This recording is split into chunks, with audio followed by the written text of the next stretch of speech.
Welcome to another episode of My Life Continues Everyday podcast. I am Amanda Elu. My life. My life will continue every day. My life continues every day. Well, my life continues every day. We move. My life continues every day with Amanda Elu. Alright, so my auntie just walked into the door and she looked at me and she said, "Oh my God, what did you do to your hair?" And I said, yep, I have been trying to hide it. I've been using scarf and stuff, and she didn't see it. So she saw it right now and she's like, "What did you do to your hair?" I said, it's been here like this for a long time now. And she said, "Do you cover it?" Okay, I know you'd be wondering, what did she do to her hair? I'm not telling you nothing, but I think eventually you would find out. Just keep following this podcast and everything would be clear someday to you. Okay, welcome to this podcast, to another episode of this podcast. Honestly, the past few weeks or days, in fact, since the last podcast till today, a lot has happened. I just don't know where to start from. First, I need to start from the fact that I lost somebody. We were not really friends, but we're good.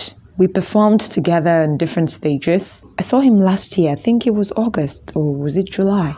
We were supposed to do something in a studio.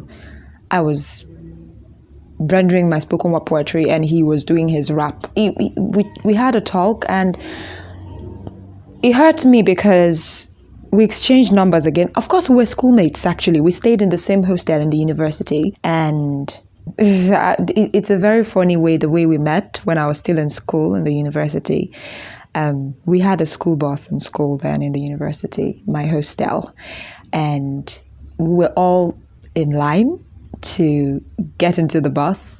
But for some reason, this happens sometimes. Occasionally, you see people want to rush, okay? And then there was a struggle, and he used his manpower, and he pushed me, and he shoved me, and then he went right into the bus. I was so angry.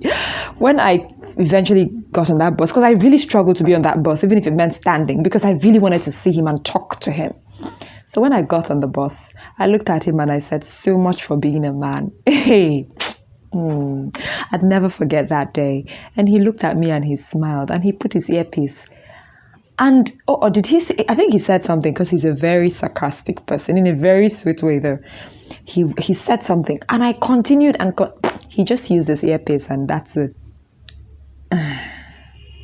The person I'm talking about is a brother to the person whose song is being used for this podcast. I don't know if you listen to this podcast from the beginning. There's a song you hear, "I am a winner." Yes, that song. Leonine, my friend, that's his brother. Now, I was talking with Leonine, that's the singer of our song, our podcast song, one time, because he's a good person. He sings really good. And, we're talking as this is the person who is my friend, as a matter of fact. So I was talking with him and then he told me he had a brother. He kept telling me he had a brother in the same hostel. He kept telling me he had a brother in the same hostel. And I was wondering, who is your brother? Is he as amazing as you are? Is he as awesome? Does he sing like you? And he said, yeah, he does sing, but he's really into rap, not singing and stuff. And I really wanted to meet his brother. Lo and behold, today I saw this young man. I said, "What? This man who shoved me off the bus?" And then he walked up to me. That's the brother. All right, God rest his soul. He walked up to me and he said, "Okay, can we just let bygone be bygone? Right now that I know you know my brother, and can we start on a better note?" Everybody was struggling for that bus. I'm sorry I did what I did, but can we not do this again? Because I feel like you hate me. And I think we said something else and then we went on and then that's how we laughed and we kind of reconciled and that was it. So I know him and I had performed with him last year. I was about going in for my show sometime last week and I saw his picture on a group where we belong and I didn't even know what they were doing. I thought maybe it was his birthday. And I remembered him telling me sometime last year that I was just a terrible communicator because we had exchanged numbers, and I have the issue. It's an issue actually for me. I hardly call people. I hardly reach out, and that's not to say that I don't care about you. It's just not cool. I know that about me, and I don't like it. And he told me we exchange numbers. You don't chat me up if I don't chat you up on WhatsApp. So what's up? God. I had to give my 1,000,001 excuses once again, because I don't even know how to chat. I don't know how to chat. I call people. I think I live in my own world, in my head, all alone. It's either I'm sleeping, or I'm trying to imagine, or I'm trying to write or act or do one thing, or, sometimes I forget I'm not the only person in the world. And I'm so, so sorry at this point. To people who know me, who listen to this podcast, I'm sorry if I've not been reaching out very well, because that's what he said to me the last time. He said, "You're not reaching out. What's up?" We laughed over it, we bantered, and that was it. And I never reached out again. And I was told sometime, I was preparing for my show, and then I saw him on our group, and I was like, why is this picture everywhere? Is it his birthday? I said, I'll come back to him later. That's how bad it is. I'm trying to crucify myself here, because over the week, my friends, because we were in the same hostel, so I know a lot. So some of my friends are his friends, okay? And also those of us who are very close to his brother automatically had to know him, But then I knew him on a personal level, though. So I saw people posting pictures, saying so many. I didn't know what to. I was scared. I have a lot. All right, I have a lot to talk about him. I know what I'm going. He said the last thing he told me about my spoken word poetry piece was I was just telling him I don't actually do spoken word poetry like every other person, especially the modern day spoken word poets. It's a different kind of thing, and I don't know if it's even appreciated. And he was trying to explain to me, he was trying to tell me that it is in your difference that the genius in you is found. And he tried to explain how some other arts, which were measured by a certain standard, became something else. He tried to tell me how some other arts began to accommodate other styles, all right, into them, just because the persons who propounded them, per se, let me use the word propound, or the people who were really using them were faithful and consistent, all right, to their style. He other things, we talked about some things. I don't even know how to talk about them, because I feel terrible. I feel really, really terrible. Okay, my story today is going to be longer than every other person's, and that's why today I may just have to share one story on this podcast. Because I have a lot to talk about, and I'm going to talk about them because my life continues every day. A lot has happened. So I couldn't put up his picture and say all the sweet things or say everything. I didn't know what to say. I told myself, when he was alive, he was asking for communication. What's up? What do you want to say now? What do you want to say now? And the more I think about it, the more it gets to me. I keep telling it's difficult for me. Maybe someday I'll write a eulogy. Maybe someday I'll do something. But for now, I don't know. I just feel like I betrayed someone, and I'm basically just out there to pray for his soul. And I pray his family gets the fortitude to bear this loss, because he's a young man, and he was full of energy. That's one thing that's common about everybody's testimony. He was a vibe. He was a vibe, honestly. It is always difficult to talk about this thing without going all emotional. But it's okay. I am really sorry. But who am I even saying sorry to? Well, his watches ended. And I keep hoping for his soul to rest in a better place. I'm so sorry. I really... Okay. So, over the weekend, I went to finish up a project and in turn see my parents. And it was amazing, because my mom was not expecting me as always, and she was happy to have me. Now, in Nigeria, just in case you're not from Nigeria and you're listening to this, there is a sit-at-home policy for a certain figurehead or public figure as far as the eastern part of Nigeria is concerned. He is an activist, and this person was he's been incarcerated for some time now. He's been under custody, under police custody, under locks and chains. That's what it's used for. That's a metaphor for jail, yeah? That's where he's been right now. Or that's where he's been for some time now. And then some ardent followers decided to, I don't know, in solidarity, decide to dedicate Mondays to him so that he would be released or something. And then they declared a sit-at-home policy. That's basically it, sit at home. Although I'm really trying hard, I know this might eventually be a thing, but I just have to talk about it.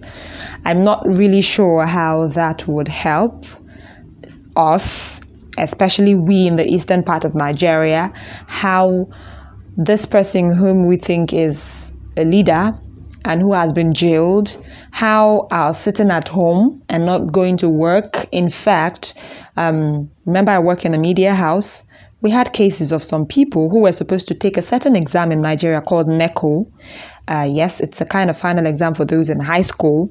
Now, some of them missed their examinations because of the sit-at-home policy, while others were brave enough to leave. Yes, of course, the suspension of the sit-at-home came later that day. So some people were not even well informed, and their parents, of course, were afraid because they live in very sensitive areas where whenever these things happen, whenever this such sort of rules come up, there is always a riot and people are being killed. So in order to save their children's life, they told them to stay indoors. So their kids stayed back and these people missed their examinations. That's a story for another day. So I kept telling my dad, how exactly is this sit-at-home policy supposed to help us?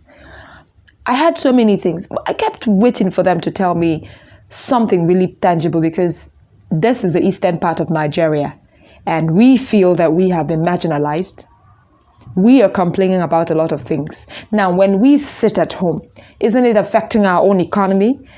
Because if you wanted to do this sit at home, maybe you would be talking to Nigerians in diaspora or Nigerians in the place where people who are holding this indigenous leader are, maybe to punish them, something like that. Not us, because I still do not understand it. It still doesn't make any sense to me. Don't go to work because we're not even mourning him because he's still alive. He is still alive, all right? So what are we doing exactly? We're angry? What was that? Is a sacrifice? Is that some sort of prayer? Because I really needed them to come clear and say what this whole thing was all about. And a lot of things happened. And the problem with some of these things is maybe the initiators of this kind of situation, this kind of policies, have a very clear picture of what they wanted to achieve. But there are other people who are miscreants, and they would always step their foot into these things to ruin it. So you have to be very diplomatic sometimes when you take out some policies, when you want to make if you want to make some rules, you have to consider a lot of things. There are persons who are miscreants. There are persons who don't have anything doing. They just love to cause problem. They love to cause havoc. So when you do these things, you think you're helping. And these people, they just hinge on it and they cause more problems.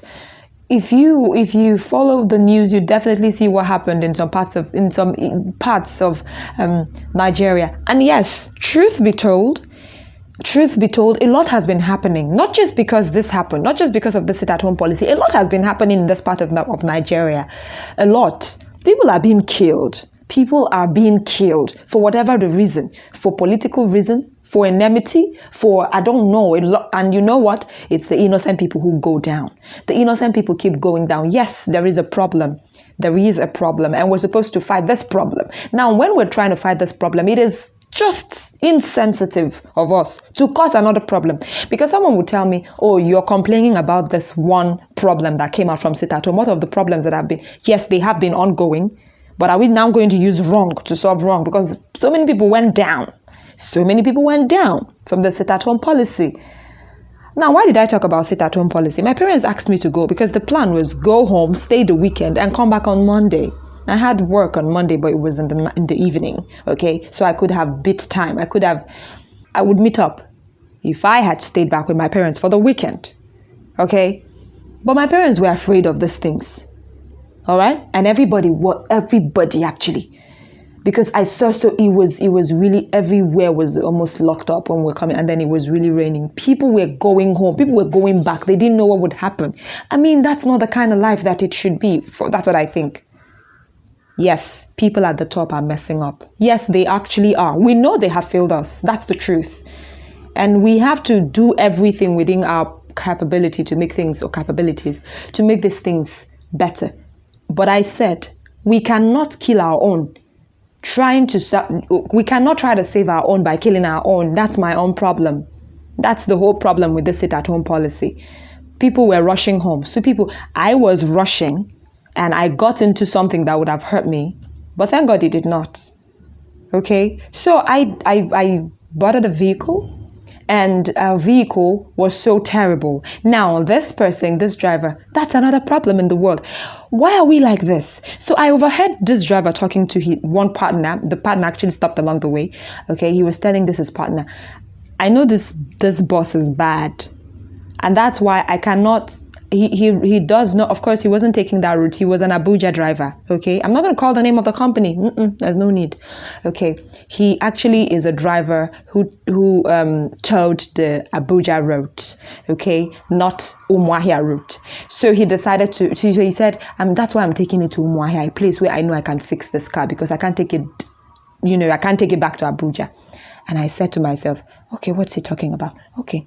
People behind were actually saying they noticed that something was wrong with the bus. Something was wrong with the bus. But if you were truthful or sincere enough to tell your friend that this bus is bad, you as a driver, and you people as a transport company, why would you even get passengers on the bus? It's risky. You, the driver, you're actually at risk. I don't know what his reasons were for trying to go fix it in Umuahia, but he would have hurt himself, yes. And so we began a journey.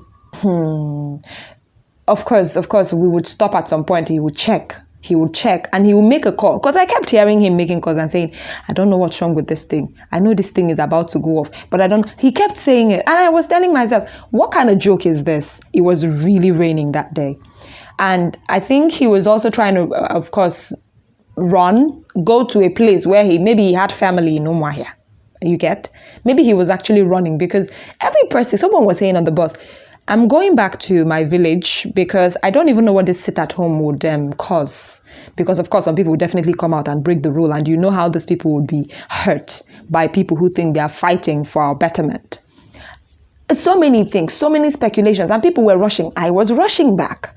I should have stayed back, but I rushed because I knew that if I did not, I wouldn't have been out on Monday. If I had tried it on Monday, I might hurt myself, because there will be people there to monitor my movement, to monitor people's movements. Now, we got to a certain area. Now, this place is, how do I explain it? Every time I pass there from Umuahia, I often do a mental calculation of what would happen to a human being who got stuck or stranded here. Why? Anytime you approach that place, it's in somewhere in Imo State of Nigeria.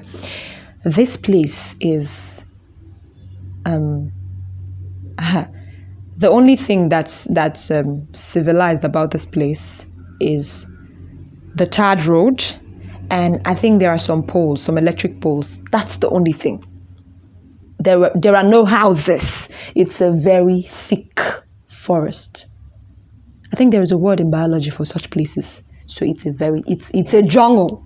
So whenever you get to that place, whenever I get to that place, I use 2 networks.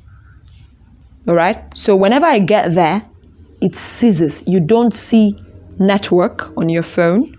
You cannot call. Everything wipes off. And I remember some movies where people who are being kidnapped, people who are being waylaid on their way, get kidnapped at such points, because this is a perfect place for kidnappers. You stop there and you're stranded. There is nothing that can happen to you.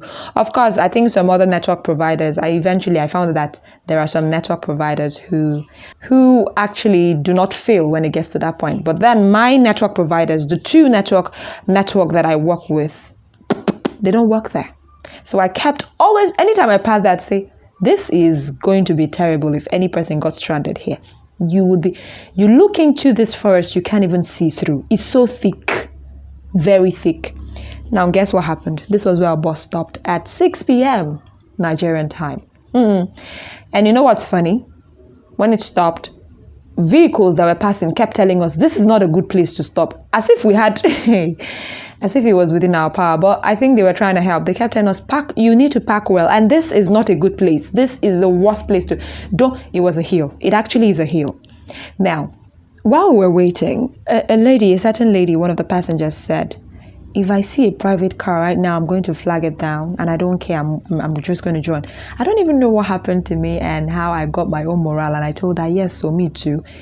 I didn't finish what I said, and there was a white car, a private car, and then she flagged him down. She waved him down, and he stopped. I was surprised because I think, the both of us did it together, and it stopped. We were surprised.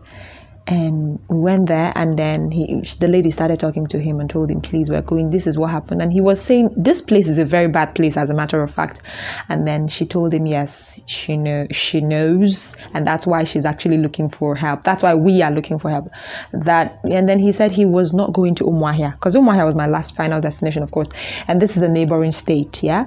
And then he said he'll get to a point where he would stop. Like, he won't take us to Umuahia because he's going somewhere else. But then he'd make sure he stops, or he'd stop us where we would get a vehicle going to Umuahia. We hesitated. I went back to the bus to pick my belongings, and some guys were telling me, don't enter that car. Hey, don't enter that car. You don't know who these people, and you know how things are right now in the world. I was scared. I told myself, but somewhere in my heart, I wasn't really perturbed, you know? You know how when your spirit is telling you don't do, my spirit was not bad at all. And I told myself, Amanda, I don't know what to say, but it's looking as if you perish, you definitely perish. Like, if you were meant to perish today, you perish. Because standing here, I didn't even know much about that place at the time. I just knew that my network had ceased, and this place is not good at all. This place is not good. And I just was not okay with that place. So it was me, a reverend sister, and the other lady who was bold enough to talk to the man who entered this car. Amidst the whole whispers here and there, don't go and stuff. We entered. I did the sign of the cross and I prayed. And the man just, I didn't pray out loudly, of course. It was just silent prayer. And ladies and gentlemen, can I pause for a while and tell you how beautiful this car was? Oh, God, some people know. But then vanity upon vanity, all this vanity, more this vanity, this particular vanity, it was dope. Sorry. His car was so cool. It was good. It was obviously not. It's obviously not a car made in. It was just. I don't want to say anything, Joe, because of course I don't think there's a car made in Nigeria yet. But this one is specifically. I think it was straight from whoever it is. That I think is. I don't know the model, the car model. I wasn't interested, but this car was good, man, and he was kind. I feel he noticed the uneasiness, and I know he knew that the world was not a good place. So he changed the song to a gospel song. You know, these are women, and they were scared. And there's a reverend sister, and he had to put a gospel song so that we'll all feel like. And I said, oh, this one, used to go to church, thank God. Meanwhile, he spoke so beautifully. I think he doesn't reside in Nigeria. Hey, let me keep it low though. I have talked for a very long time, but this is my life that I'm telling. This is my life story. I'm telling my own life story like this. So this man took us, and he was going to his village. He crossed his village, and he kept driving. So we got to a park, and they said all the vehicles going to Umuahia. It was a Sunday, so it was typical of vehicles not to be around at the time. I mean, people don't even go to work on that day. You know, so even if they come to work, they would dismiss earlier than usual. So he kept driving us. He drove us miles away from his destination, and it was really getting late. Eventually we found the bus. He made sure we found the vehicle taking us to Umuahia before he left. We kept thanking him. He said, if it was not late, I would take you people to your destination, but it's late, and I'm going to my village. Once again, I said I would talk about it on my podcast, because people tell stories, yeah, of how they've been kidnapped in such situations, or how they were given a lift and something bad happened. So today, I'm here to tell you of a story of how I was given a lift and nothing bad happened to me. It was a miracle. I'm not saying people should keep it, of course. It's not even safe. I don't even know who gave me the morale or all of us the morale to join that car, that vehicle. But I'm saying that there are still kind people, because he left his destination. He took us to where we were supposed to get a bus. Even after, on 2 occasions, we got to different parks, they kept telling us no vehicle. No, he kept driving. He wasn't going to leave us stranded. That's the thing. There are kind people. I said, let me say it. Of course, he won't listen to this podcast. He does not know about this podcast. Or maybe he will one day, and maybe he wouldn't even know it's him. But he was telling us the story of that place. He said that hill is a very terrible place. As a kid, he told us that as a kid, when he was still young, he was told a story of how that hill, the beginning was how that hill actually was where a lawyer was crushed. A very reputable lawyer, renowned, of course, people die, yes, but I think there were certain conditions surrounding his death on that hill, and so that hill was named after that lawyer. You know, like when people want to talk this, they call it in their land. I'm not going to speak it because I can't say it in their dialect, but he said it in their dialect and then translated. It means, roughly translated, it means the hill that killed the lawyer. That's basically what it is. And then he was telling us how there was a bad river there. Okay, for some of you who don't believe in voodoo, well, this is it. There was a bad river there, and that so many times people were crushed to death on that spot. It's like a thing every month. It's a thing. Okay, and while he was saying it, a girl by my side said, yes, she knows the story, that her mother, who had gone for a funeral they were on their way to a funeral. Okay, when they got to that point and their car spoiled, they were attacked by robbers there, by kidnappers, as a matter of fact, and one of them was kidnapped, and till date she does not know the story anymore, because that's it. One of them, they were going for a colleague's father's burial, and when they got to that point, they were stopped, robbed, and one of them kidnapped. Do you understand? Honestly, that place is a perfect place for kidnappers. I don't kidnap nobody, but I know that place is perfect. No, you need to be there to understand what I'm saying. So it was just it. And then we eventually boarded a bus. And so many things happened. I might not be able to exhaust everything that happened. This is not the end of my story, by the way. But I'm going to give room for the next person who made it to today's podcast. I'm just going to share one story, and that's it, because I know I've spent so much telling my story and things that happened, but I felt like I should let you know my life continues every day, yeah? And this is what happened. And there was a delay in this particular episode because I know I would have posted earlier than now, but it's here now, and I hope you enjoy it. I know this is long. It's a lot. I can't say everything actually today. Some other time I'd continue. Today, we have somebody else whose story comes up on this podcast. Let's listen. I have my work cut out for me. It's not easy being a first daughter in a typical African home. I'm 27 and already surrounded with mates who are married with 2 to 3 kids. I'm like becoming the auntie. And then, because you have dreams and goals you want to achieve, that you feel will be hindered by marriage, I feel stuck.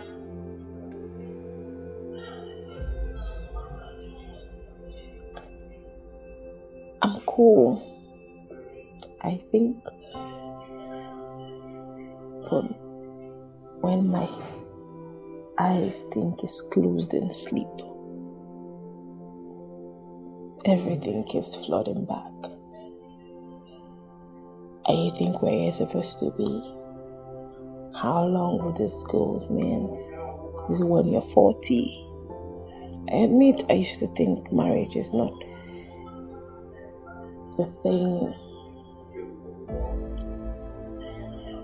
But when your mother opens your mouth and says, "You're blocking the road to my house," even though maybe she didn't mean it, somehow it keeps ringing in my ears, and then you hear, somehow you're stopping your siblings from. And I come to think about it. How do first daughters and first sons actually handle all these things? Because really, the pressure is much, not just from your family, outsiders, your friends. Come on, this thing about marriage, and then you don't have a standby job, even though you're struggling to build your business. But all the same, my life continues every day. And I think I should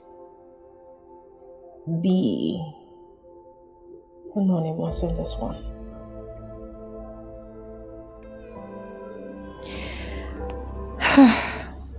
A lot to take in.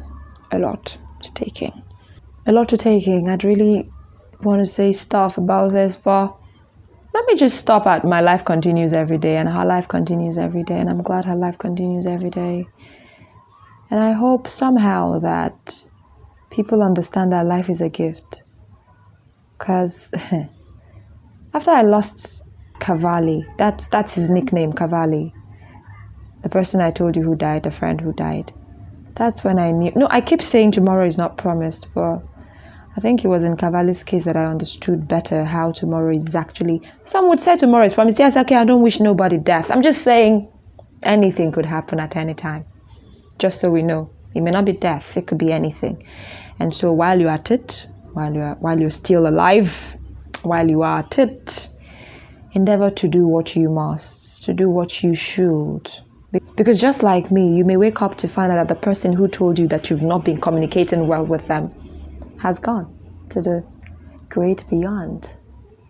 And you'd be left with some sort of regret here and there. Make sure that you reach out to people who you have issues with and settle these things out, iron it out.